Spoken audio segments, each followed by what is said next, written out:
up, fight fans, and welcome to a new edition of the ongoing series Corona Chronicles. For this edition, I have the chance to get some UK perspective on the pandemic's effect on the sport and the talents in it. On May 16, this man is tentative, set to headline his first major MMA event when he will face off with James Gallagher in London at Bellator's 8th European Series event. And that man is Cal Pacino himself. Cal Ellenor, Mr. Pacino, sir. Thank you for the time as we talk this very different and uncomfortable world we all are living in right now. Mm-hmm. Thanks for getting us on, mate. I appreciate it. Now, talk to me about the latest goings on in England and the stuff with the virus. I saw that Prime Minister Johnson laid down the stay-at-home mandate for the country. Both our governments, at least in my opinion, have seemed to drag their feet a little bit when it comes to dealing with this, hoping they could kind of get through things with half measures. That's not going to work. Although here in the U.S., I still don't think people are taking it as seriously as they should. I mean, I'm in New York. It's rough out here, but I don't think a lot of places still get it. Do you feel they waited, your government, to wait too long for the lockdown? And what is the allowed movement for you in terms of leaving your house right now? Yeah, maybe they did wait too long. I feel like they're doing the right things now, but I don't know if it's too late or not. We'll have to see in a few weeks' time to see what the kind of contamination of it is. You know, if they've managed to keep it under wraps or what. But basically, I don't think people here knew it was as severe as what it actually is. Yeah. I feel like when it first got, especially in the northeast where we are, you kind of like there wasn't many cases of it. Is like London and stuff like that. Like as it was meant to be a lot worse there, but it's only recently like started to get really bad here. Like the numbers like flying up here every day now. Here too. So our gyms, if the gym I grapple at, Northeast Jiu-Jitsu's been shut for a couple of weeks now. TFT's been shut for over a week now, and we've just been told it's minimum of 4 weeks. All the gyms have got to be shut. That's what we've just heard there. So nobody's training. We can't see anyone. The basic situation is at the moment is we're allowed outside for like if you need to go to the shop for kind of vital stuff like baby food or your essentials that way. Or you're allowed to go out maybe for a run or say for a long walk or something like that. But you're just not supposed to be. You're supposed to be self-isolating. You're not supposed to be seeing people from other families or friends or whatever like that. So it's the last few days has definitely got a lot more intense here. You see the supermarkets are getting a lot more. Like obviously, like at first it was like kind of as if it wasn't really relevant, and now it's like crazy. You know what I mean? Like it's a strange time that we're in, and I feel like we are just kind of getting I think we are kind of a little bit behind everywhere else as well, so I feel like it's going to get a lot worse here before it gets better. Yeah, I mean, I feel pretty much the same exact way here, too. I mean, as our understanding of the virus continues to grow, it's becoming clearer that the elderly, people with pre-existing health issues and stuff like that, they're not the only ones at risk. I mean, children have gotten sick or died here in the U.S., and the virus can lead to pneumonia, so anybody of any age can get that, and that's very dangerous to get. In the last couple of weeks, you know, the gyms closed, as you mentioned, were you at all worried about training with certain teammates, about yourself? You know, concerned maybe one of them have it, maybe I have it, I'm not getting it. You know, like the symptoms are so not obvious at first, or was more information as time gone by? And were you one of those people like, you know what, maybe it is serious? Did your opinion change, or even 2 weeks ago you're like, this is bad, we need to take this shit seriously? Yeah, like a couple of weeks ago, like I didn't really think it would have kind of. Well, what we got told was at first it was more so like it was like elderly and kind of people who already had health Yeah. complications that it was an issue for, and if you were younger and more like kind of busier and stuff like that, it wouldn't be as much as of an issue. So we were still training, wrestling with each other, training hard. You know what I mean? Obviously, fight coming up and stuff like that. So we started realistically 8 weeks out was when we meant to be starting a camp, and then obviously the more kind of the more cases were heard about it, the more relevant it was that it was actually severe, and there's like obviously younger people dying of it now, and everyone's at risk, and it's not even so much as being like kind of like you or me saying, oh, we get it and it might not affect us, but it's the people we could then pass it on to. And obviously I've got 2 kids myself at home, obviously me fiance Hannah and stuff like that, and it's like, and obviously me dad, and so I haven't been able to visit my dad, and it's just been a strange time. We're not really sure. Like, obviously, they haven't even said when the gyms are going to open back up. They said in 4 weeks' time, that's when it'll be assessed. That's not even saying in 4 weeks' time. 4 weeks' time, it could be worse, Yeah. you know. So we don't. It's kind of just playing it by ear and seeing kind of where we can get, but it's not looking good. They're talking here. They're talking about schools not going back till Yep, September. here too. The Yep. Olympics. Yeah, the Olympics is just being pushed forward a year. Cage Warriors the same night as my fight. That's now being postponed. Mm.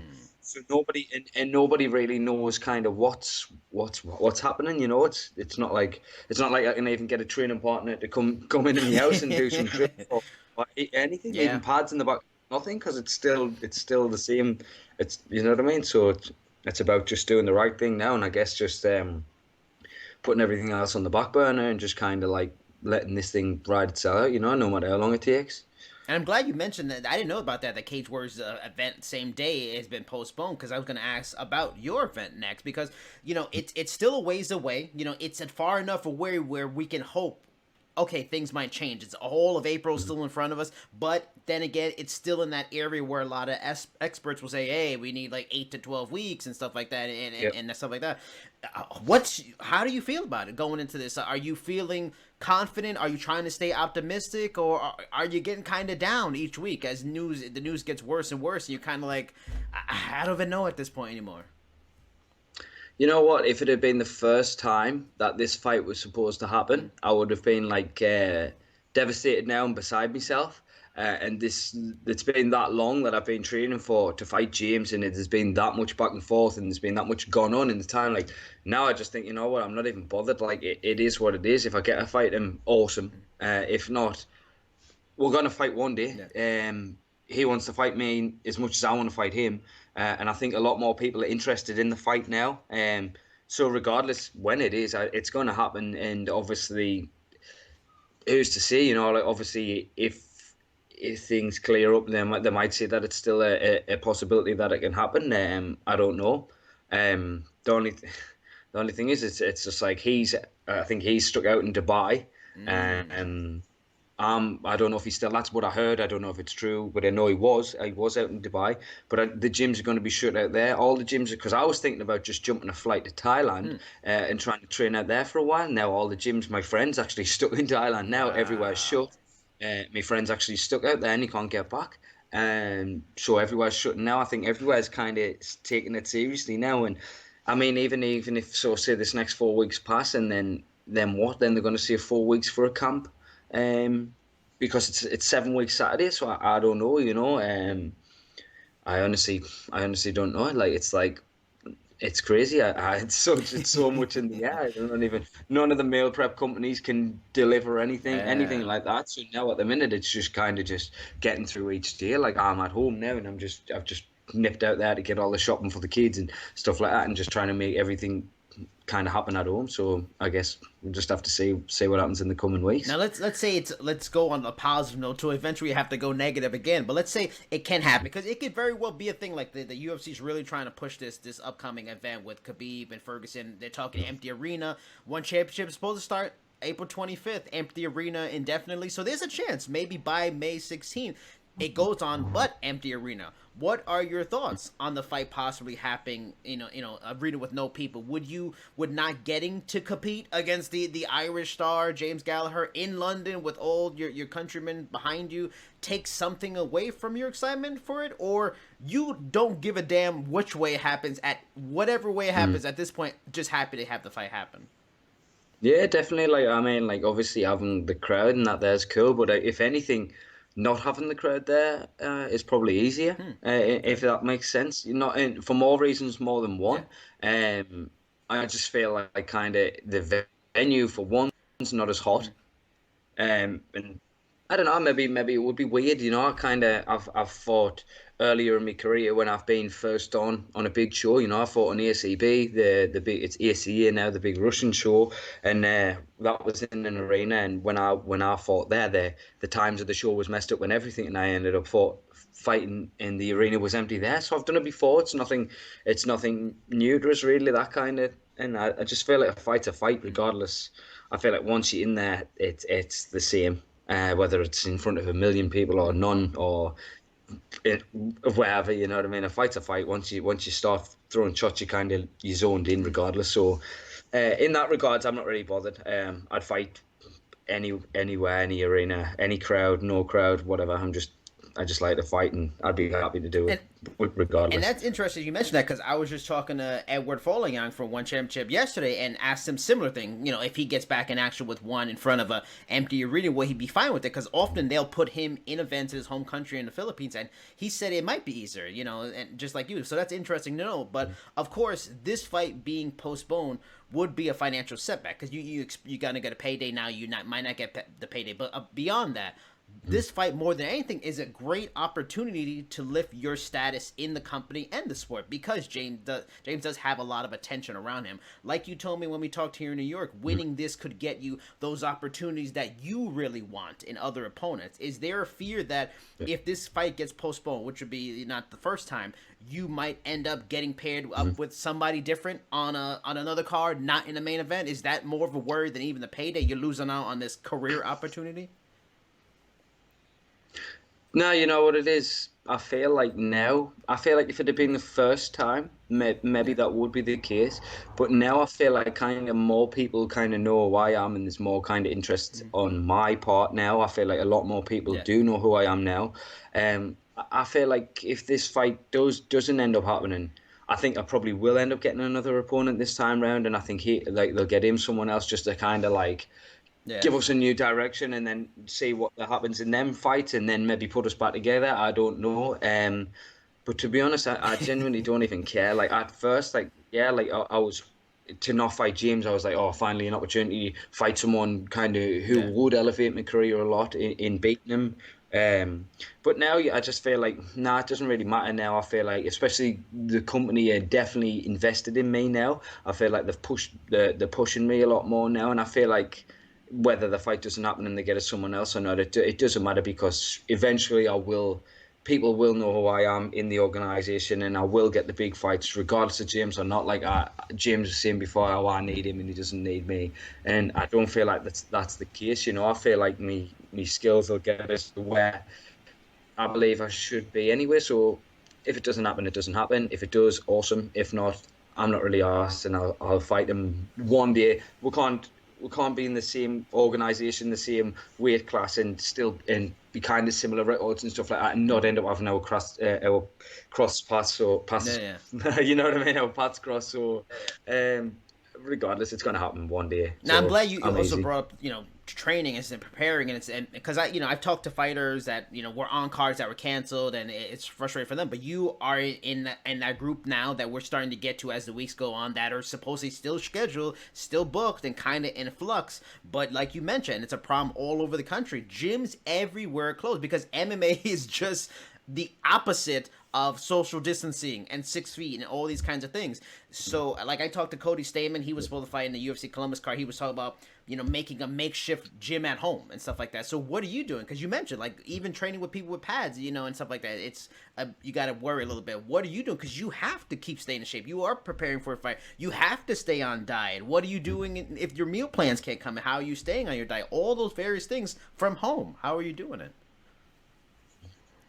Just trying to get on with it, you know what I mean? Like today, I went for a walk in the countryside and ended up doing like pull-ups on a tree. That's mad, isn't it? Doing pull-ups on a tree and stuff like that. That was pretty cool, actually. I enjoyed it. I've just been learning how to do them one-legged Oh, squats, like where you sit all the way down to the floor but don't touch the floor and then yeah. bottom. So I've been trying them, so I've got a bit of a gas on doing them. I've been riding my bike a lot. Came off the other day, wrecked me back. All right, all right. Pretty bad. Burst both tires as well. I don't know if you saw it on my Instagram story. But it is what it is. I'm just trying Yeah. to get over it, and just say what it is. We'll just see what happens. You know what I mean? Obviously, it's not ideal having a big fight and not being able to do half of the things. Like I mean, I want to Yeah. grapple. You know what I mean? I enjoy even just day outside of camp. I love to grapple, and it's something that's obviously like the Yeah. last thing that's probably going to be allowed to be done because Yep. it's body to body and it's about isolation now and not doing that. And that I feel like in the few weeks, or say even in 4 or 5 weeks time, whatever, when they see people can do things again, I feel like gyms will be the last thing that goes back. I think it'll be essential things first, maybe possibly Mm, schools first, then other things, and then it'll be gyms. I feel like gyms will be the last thing that's allowed to go back yeah, for that reason. You know what I mean? For that reason, the body to body kind of thing. yeah, yep. Sweating and breathing in same. After, I'm so we'll hoping the see. fight still happens, and we'll hold off, like I mentioned, off camera on asking particular stuff about the matchup itself until another time. So instead, I just want to learn more about you because you are still very in very early days of your career, only 10 fights in professionally. What is your personal journey Yep. to this sport? Did you practice martial arts as a kid at all? What path did you walk that made you say, "Yes, I want to fight in a cage for a living. This is what I want to do now." Jim, it's probably really bad. And, basically, the thing was, I always liked boxing. Um, I was always a fan of boxing. All the old fights, all the old Tyson fights, and Sugar Ray Leonard and stuff like that. I used to watch them all the time, and basically just got addicted to boxing from a young age. I found a gym in Sunderland where I could go, and straight away I was sparring. 12-year-old, started fighting, got my medical Wow. card when I was 12, fought, won national titles. Then basically I got turned, well, had 26 fights. I turned senior, have senior fights, and then I stopped training. I was just ticking over, just keeping fit. And I used to always watch MMA with my dad, the early UFCs. When my dad would come back from certain shifts at work, there'd sometimes be like Mm, repeats from UFC yeah. events on late at night, Chuck Liddell's and stuff like that, like them fights on. So we'd watch them, and my dad would always get them on and we'd watch them. And I never knew anywhere where you could train MMA at all. I didn't even know it was a thing in the UK. You know what I mean? I didn't even know it was a sport that Yeah. people I did. It was just something I watched on telly, and I was kind of coming from a boxing background. I would always just like watch it and be like, oh, I didn't really know what the grappling aspect of it was. And then as I was just keeping fit in the gym in Sunderland, and basically Andrew Fisher used to teach my coach now. He used to teach a class in the back room there. It was like a tiny little cupboard that Wow. used to be left. It was just a training like where all the gym kit would go, Mm. the gloves and stuff like that. But he'd matted it out. It was tiny, and he had a couple of guys in there who would teach MMA, jiu-jitsu lessons and stuff like that. So like one of my friends actually started training with him and invited us down one time. I would always see them coming in and warming up and stuff like that, and I'd see them and then I'd leave, and I thought, you know what, I'm going to give it a go, and I went and I grappled. I did a grappling class, and instantly I fell in love with it. Mm. From being somewhere where I'd kind of had a number of fights and fought internationally and stuff like that, and then kind of like being at that kind of level, and then it being into a new sport where I was like so bad, I was absolute dog shit, and getting killed off everyone. And I was like, and there was just a class. There was maybe even 4 or 5 people there, like just like proper nerds as well. It was like, so I just loved it. I loved everything about it. It was like completely new, and I thought like I just got hooked straight away. It was like something that I was hooked on learning, but I was so terrible at, and then it's just like Mm. kept trying and trying, and then it was just an addiction, and then I just kept training, and then Fisher basically like kind of crafted my style or a style. He said, "Look, like if you want to, if you'd be interested in fighting for us, we'll train you up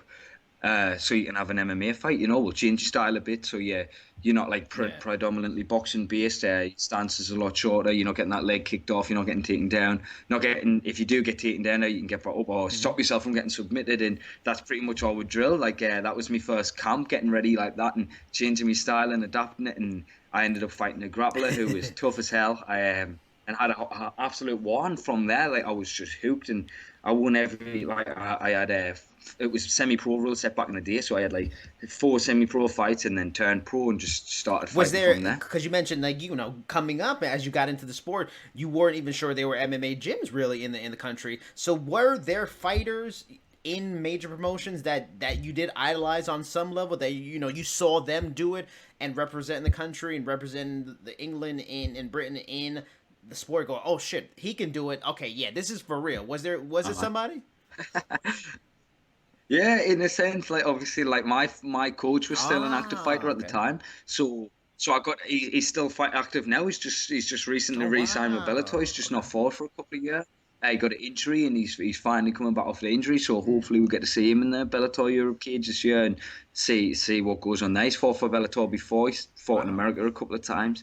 Um, but basically, yeah, that was it. So I would watch his fights and see that, and then obviously Okay. Ross Pearson, Yep. who was in the UFC, he would train with us, and obviously I saw him fighting on UFC cards and stuff like that. So I seen the route was there was possible. It's just obviously from where I'm from in the northeast, there's not many people get many opportunities.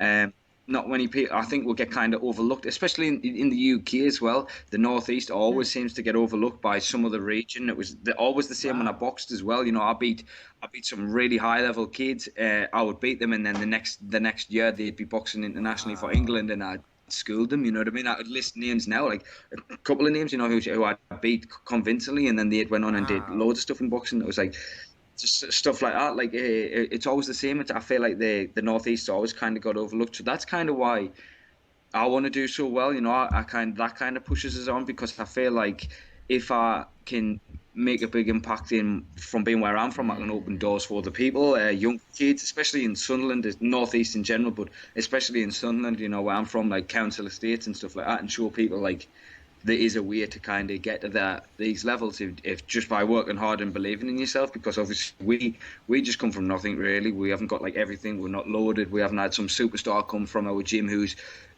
been like at the Yeah. highest level in the world, who everyone knows of, and then everyone else gets better sponsors and knowing that way. We don't get that. We are here because we've worked hard and we've just stuck in, and that's just what, in my opinion, what being a fighter is about. You know, just determination and believing in yourself. So if I can do it, anyone can, and I just want to make it happen for myself and What for others. aside from training, what are the things you're going to be doing to keep busy? I know with the whole lockdown going on. Are you catching up on movies, TV shows you wanted to see for a while? Are you reading? Are you taking up new hobbies? What the hell are Yeah, you doing? I mean, I know kids. I mean, the kids obviously that's going to take up a lot of time too and drive you crazy. But yeah, when they're sleeping, uh, what are you trying to do to keep yourself busy?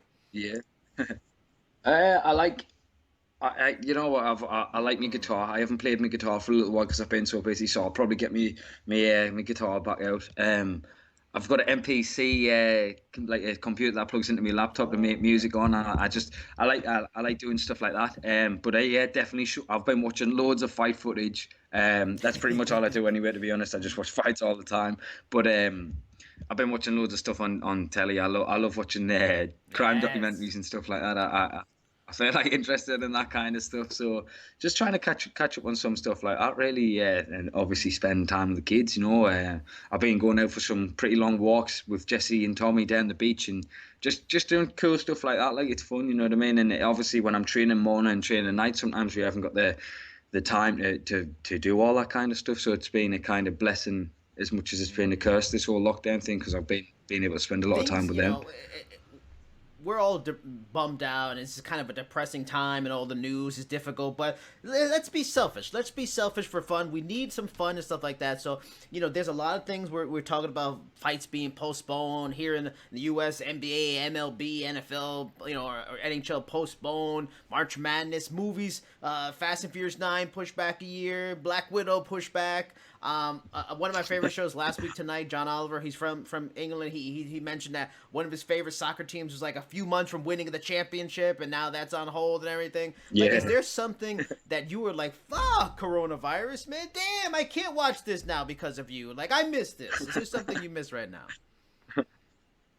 Yeah, obviously the fights is the main thing. Like I feel like that's probably what I spend most of my time on in general. You know, I just really enjoy watching fights. Like it's been cool because I've been watching a lot more of the older fights lately, so that's been cool.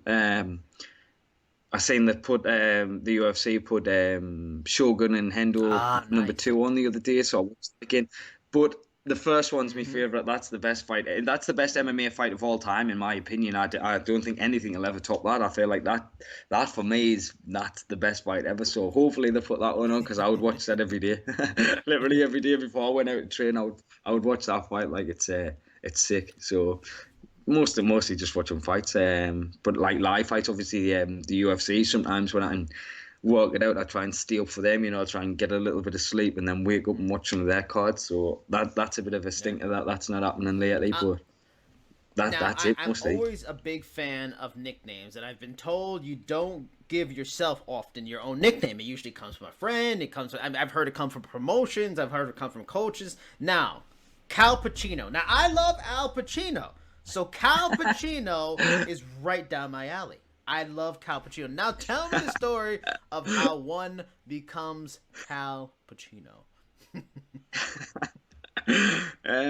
Basically, it's a long story, but right, it's We not got really. time. We got time. I've got to be.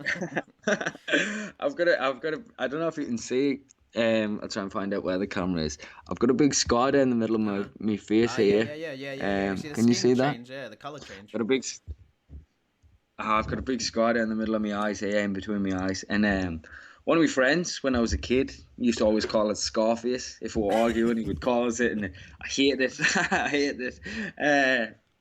But it was just one of them things, and it just Scarface, Al Yeah. Pacino, and it was just something that ended up just becoming the fight name that I ended up just going with. You know what I mean? Like it would just from that, because when I first started fighting, I didn't want to have.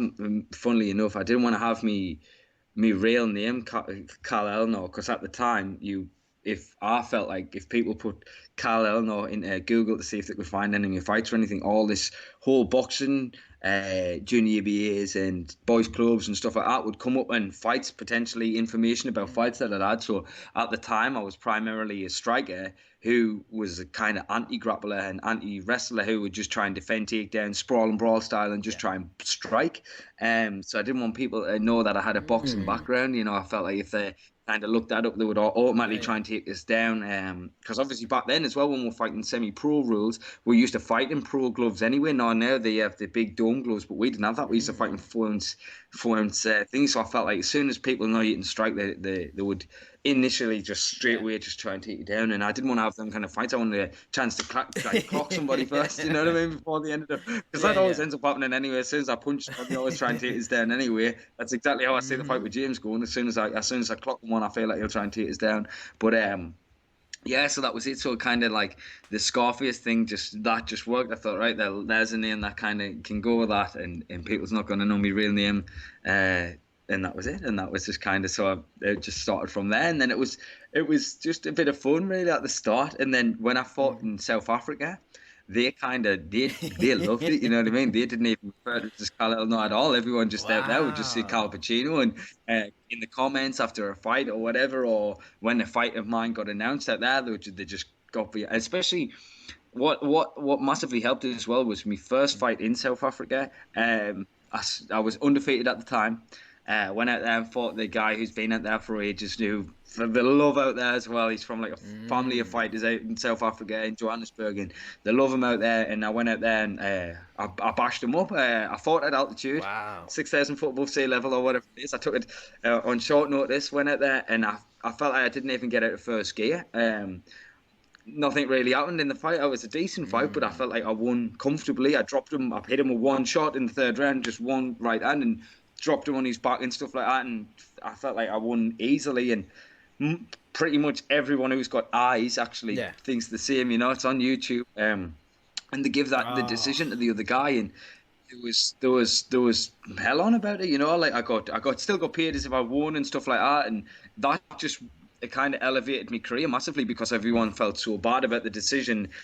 Everyone kind of got behind us, and that just kind of just boosted my profile, and that just fast tracked us out there basically. And I said I just got a bigger name out there straight away, and then that kind of just stuck and just built and built and built. Then my profile at home got bigger, and then it just kind of just went from then. And that's when Bellator had already offered us 2 fights, both on short notice. Once they offered us a fight on 10 days notice ages ago, and I took it, and then never ended up getting the fight. And then another time for a Dublin card, actually, they offered us a fight on like 2 weeks notice, and I took that, and that one Wow. never happened either. So I think kind of they'd been interested, And then obviously when my career at AFC was done, they were kind of like, look, we've got a fight for you. We'll come to Newcastle. We've got the Cage Warriors World Champion here coming over. He's moving up to bantamweight. Is that a fight you'd be willing to take? If you're willing to take this fight, we'll give you a multi-fight deal. And that was it. I said, yeah, definitely, 100%. Why not? You know, and I wanted to challenge, and I already knew who Nathan Grayson was, and I'd already seen his fights, and I watched him fight Arnold Allen, who's in the UFC. I watched him beat Sam Creasy when he beat Sam Creasy for the Cage Warriors belt. So I already knew who he was, so I was up for it straight away because I knew it was going to be a hard test. So, and that was it. Taking that fight and winning that just led us on to where I am.